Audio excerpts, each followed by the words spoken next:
Kadang kita sibuk nyari tahu kenapa hidup rasanya berat, padahal jawabannya bukan di luar sana. Bisa jadi ada bagian dari diri kita yang dulu pernah disakiti dan belum pernah benar-benar diajak bicara. Bukan trauma besar, mungkin cuma momen kecil, tapi cukup untuk membentuk cara kita mencintai, marah, dan meragu hari ini. Video ini bukan tentang menyalahkan masa lalu, tapi tentang mengenali suara kecil yang sering kita diamkan. Diri kita sendiri. Yuk, mulai dengerin lagi. Bukan untuk mengubah siapa kita, tapi untuk mengingat siapa kita sebenarnya. Pernahkah kamu merasa sangat lelah? Bukan hanya secara fisik, tapi juga secara emosional? Seperti ada sesuatu yang kosong, meskipun kamu terus bergerak, bekerja, dan memenuhi semua tanggung jawabmu. Rasa lelah itu tidak selalu datang dari kurang tidur atau terlalu banyak aktivitas. Tapi kadang justru muncul karena kita sudah terlalu lama memendam perasaan, terlalu sering menahan diri, dan terlalu keras berusaha menjadi versi yang diterima oleh orang lain. Banyak dari kita, terutama Gen Z dan milenial, tidak sadar bahwa dalam upaya mengejar impian, validasi, atau kesuksesan, kita justru kehilangan koneksi dengan diri kita sendiri.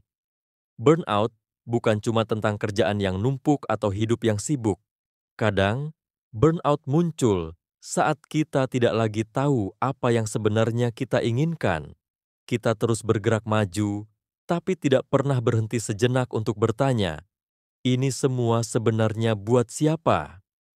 Saat kita merasa seperti kehilangan arah, bisa jadi bukan karena kita gagal, tapi karena kita sudah lama tidak menyapa sisi paling jujur dari diri kita sendiri, anak kecil di dalam diri kita, yang dulu pernah punya impian sederhana, bahagia karena hal-hal kecil, dan gak takut jadi diri sendiri. Saat itulah, mungkin bukan dunia yang perlu kita kejar lagi, tapi justru diri kita sendiri yang perlu kita peluk kembali. Kita tidak benar-benar lelah karena dunia terlalu berat. Kita lelah karena diri kecil dalam tubuh kita sudah terlalu lama diam dan tak kita dengarkan. Sudah saatnya kita berhenti sejenak, menarik napas dalam-dalam, dan menyapa kembali anak kecil itu. Ia tidak hilang. Ia hanya menunggu untuk diajak bicara. Inner child adalah bagian terdalam dari diri kita yang terbentuk sejak masa kecil. Sisi diri yang polos, jujur, dan sangat sensitif terhadap pengalaman emosional. Ia menyimpan memori dari segala hal yang pernah kita alami di usia dini, baik yang menyenangkan maupun yang menyakitkan. Misalnya, saat kita pernah dipuji karena menggambar atau menang lomba, sisi kecil itu merasa dihargai dan tumbuh rasa percaya diri.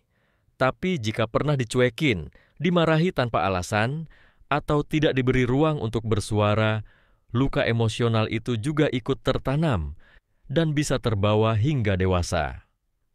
Menurut psikolog John Bradshaw, usia 6-7 tahun adalah masa ketika gelombang otak anak berada pada frekuensi theta, yang sangat mudah menyerap informasi dan pengalaman menjadi memori jangka panjang.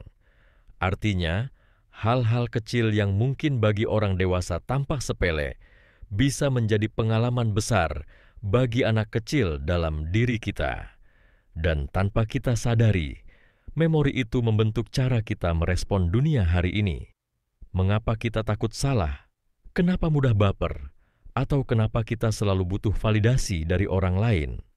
Semua itu bisa jadi bukan tentang kejadian hari ini, tapi suara dari masa lalu, dari si kecil dalam diri kita yang belum pernah mendapat kesempatan untuk didengar dan dimengerti. Apa yang kita alami hari ini, cara kita berpikir, mencintai, dan merespon dunia, seringkali adalah refleksi dari bagaimana kita dibesarkan. Pola asuh orang tua memiliki peran besar dalam membentuk inner child kita. Anak-anak adalah peniru ulung. Kata-kata, sikap, Bahkan nada bicara orang tua bisa tertanam dalam diri kita tanpa kita sadari. Jika kita tumbuh di lingkungan yang penuh dukungan, kasih sayang, dan pengakuan, maka inner child kita akan membawa bekal kepercayaan diri dan rasa aman dalam menjalani hidup. Tapi jika kita dibesarkan dengan penuh tuntutan, minim validasi, atau bahkan sering dibandingkan dan dikritik, maka luka itu bisa tertanam dalam dan menjadi suara yang terus membisikkan keraguan setiap kali kita mau melangkah. Bukan hanya orang tua, lingkungan sosial juga berpengaruh besar. Sekolah, teman sebaya, keluarga besar, semua bisa menjadi bagian dari pembentukan luka atau kekuatan dalam diri. Anak yang pernah dipermalukan di kelas mungkin tumbuh menjadi dewasa yang takut berbicara di depan umum. Seseorang yang selalu disuruh diam waktu kecil bisa tumbuh menjadi pribadi yang sulit menyampaikan perasaannya, bahkan pada orang terdekat. Kadang kita tidak sadar bahwa luka yang kita alami saat ini, entah itu overthinking, takut ditolak, atau merasa tidak cukup, berasal dari sistem pengasuhan dan interaksi di masa lalu. Dan lebih menyedihkan lagi, kita baru menyadarinya ketika hubungan dewasa mulai bermasalah. Bukan karena pasangan kita jahat, tapi karena kita belum selesai dengan luka lama yang tidak pernah disembuhkan. Banyak dari kita menjalani hidup dewasa dengan luka masa kecil yang tidak pernah disadari, apalagi disembuhkan. Luka itu tersembunyi rapi di balik rutinitas, kesibukan, bahkan di balik tawa kita yang terlihat bahagia. Padahal jauh di dalam, ada kemarahan, rasa kecewa, dan kesedihan yang tidak pernah sempat kita ucapkan. Itulah yang disebut dengan unspoken trauma, rasa sakit yang terlalu dalam atau terlalu tabu untuk kita ungkapkan, bahkan kepada diri sendiri. Akibatnya, perasaan itu tidak hilang, tapi berpindah. Kita marah bukan pada sumber luka yang sebenarnya, melainkan kepada orang lain yang memicu ingatan serupa.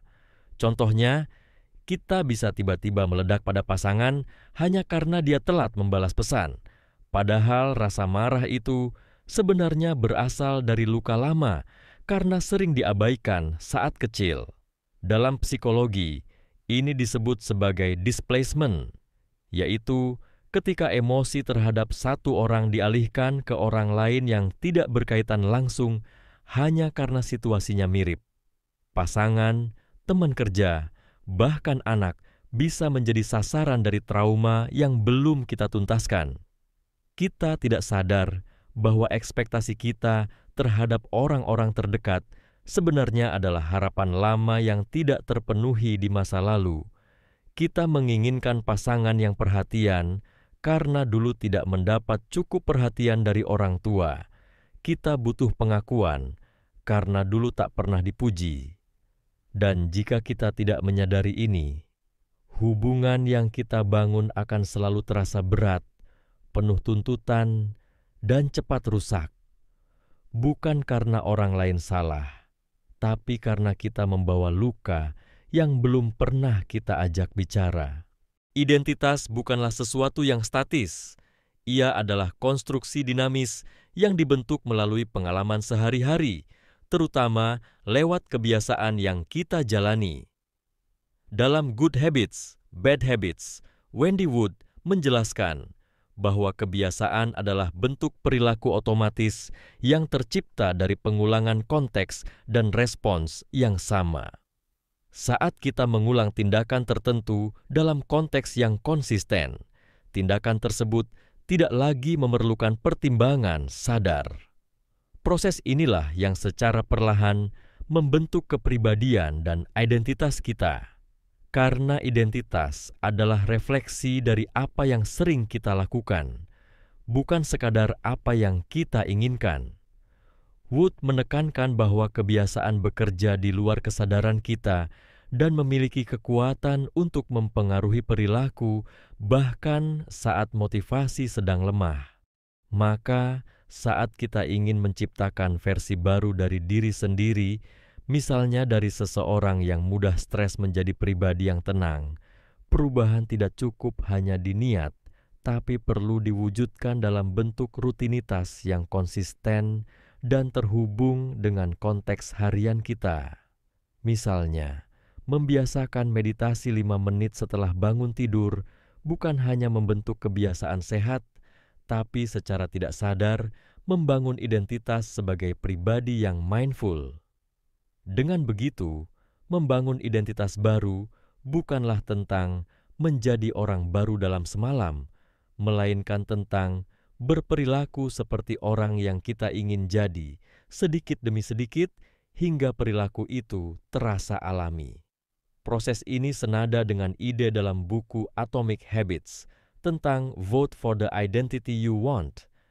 Hanya saja, Wood menekankan lebih kuat pada aspek otomatisasi perilaku dan konteks sosial yang membentuk kebiasaan sebagai pondasi dari identitas good habits, bad habits. Salah satu langkah paling penting dalam proses penyembuhan diri adalah membangun kebiasaan untuk menyapa dan memahami diri sendiri secara rutin. Dalam konteks inner child, ini berarti memberikan ruang aman bagi sisi terdalam kita yang dulu mungkin tak pernah diajak bicara untuk muncul dan didengarkan. Banyak orang berpikir self-healing hanya soal meditasi atau afirmasi positif, padahal menurut Wendy Wood dalam Good Habits, Bad Habits, kunci perubahan jangka panjang justru terletak pada pengulangan perilaku dalam konteks yang tepat. Artinya, kalau kita ingin menyembuhkan diri, kita perlu membangun kebiasaan sadar untuk terhubung dengan emosi, refleksi, dan kebutuhan kita, bukan hanya sesekali, tapi secara konsisten. Ngobrol dengan diri sendiri bukan berarti gila. Ini adalah bentuk dialog batin yang sehat. Kita bisa mulai dengan pertanyaan sederhana setiap pagi. Apa yang aku rasakan hari ini? Ada bagian dari diriku yang sedang marah, takut, atau sedih. Ketika ini menjadi ritual harian, kita melatih diri untuk peka terhadap sinyal batin dan tidak lagi mengabaikannya. Buku Good Habits, Bad Habits menyarankan agar kita menciptakan cue atau sinyal rutin, misalnya menulis jurnal sebelum tidur atau melakukan teknik pernapasan sebelum bekerja, agar perilaku reflektif ini menjadi kebiasaan otomatis yang mendukung penyembuhan emosional. Lambat laun, saat kita terbiasa menyapa dan merangkul sisi diri yang pernah terluka, kita tidak hanya menyembuhkan, tapi juga membentuk identitas baru yang lebih utuh. Kita menjadi pribadi yang tidak lari dari emosi, tapi hadir bersama mereka. Dan disitulah titik awal dari kekuatan baru, self-awareness yang tidak lagi reaktif, tapi sadar. Karena penyembuhan bukan tentang melupakan luka, tapi tentang menciptakan tempat aman di dalam diri kita, di mana luka itu akhirnya bisa bernapas dan pulih perlahan. Mindfulness adalah langkah awal menuju penerimaan diri, self-acceptance. Tapi seringkali kita salah paham. Mindfulness bukan sekadar duduk diam dan menarik napas dalam, melainkan kehadiran penuh dalam setiap momen, baik saat senang maupun saat sedih. Ketika kita berlatih mindfulness, kita sedang membiasakan otak untuk tidak menghakimi perasaan kita sendiri, melainkan menyadarinya dengan jujur. Wendy Wood dalam Good Habits, Bad Habits menyatakan bahwa sebagian besar perilaku manusia berjalan secara otomatis.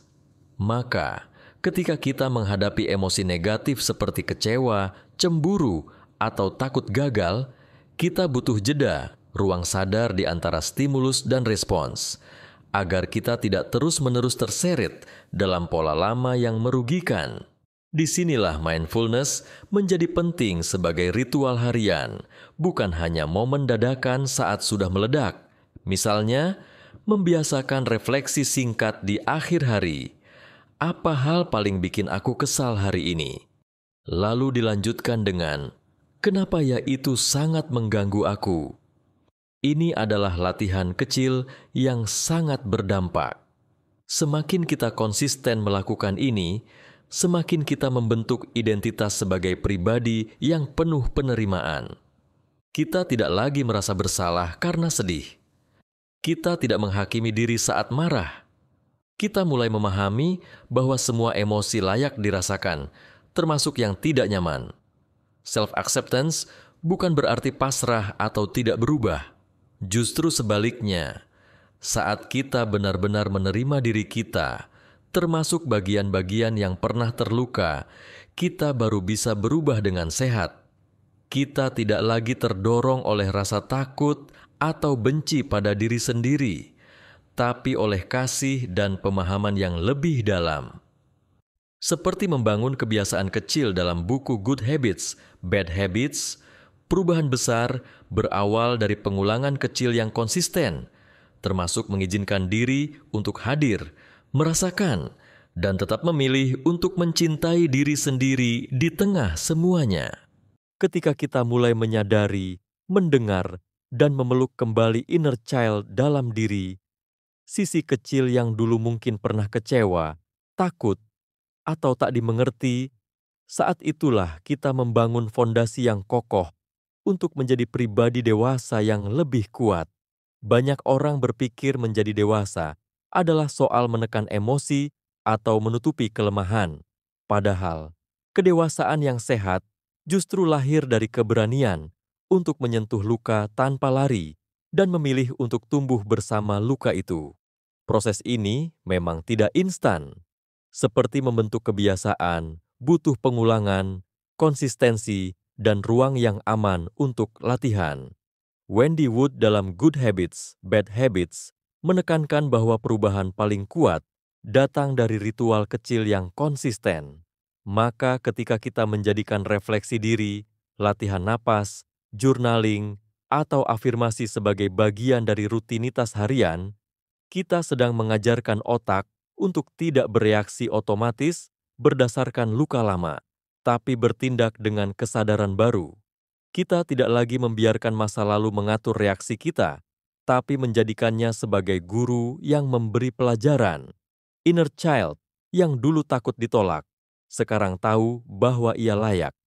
Inner child yang dulu haus pujian, sekarang belajar bahwa ia cukup, bahkan tanpa pengakuan siapapun. Inilah inti dari perjalanan self-healing yang sebenarnya. Bukan menjadi sempurna, tapi menjadi utuh. Orang dewasa yang tangguh bukanlah yang tak pernah rapuh, tapi yang tahu cara kembali merangkul dirinya saat terjatuh. Dan ketika kita hidup dengan kesadaran seperti itu, kita tidak hanya menyembuhkan diri sendiri, tapi juga jadi ruang aman bagi orang lain, anak kita, pasangan kita, bahkan dunia di sekitar kita. Jangan buru-buru ingin sembuh. Jangan memaksa diri untuk selalu kuat.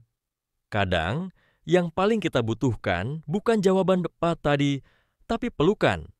Bukan dari orang lain, tapi dari diri sendiri, dari sosok kecil dalam diri kita yang sudah terlalu lama menunggu untuk dipahami. Peluklah rasa takutmu, peluk kecewamu, peluk dirimu yang dulu, dan katakan, "Aku di sini sekarang. Aku akan menjagamu." Karena saat kita mampu berdamai dengan masa lalu, kita menciptakan ruang untuk masa depan yang lebih tenang, lebih sadar, dan lebih utuh. Ingat, menjadi dewasa bukan berarti tidak terluka, tapi tahu cara menyembuhkan luka dengan cinta.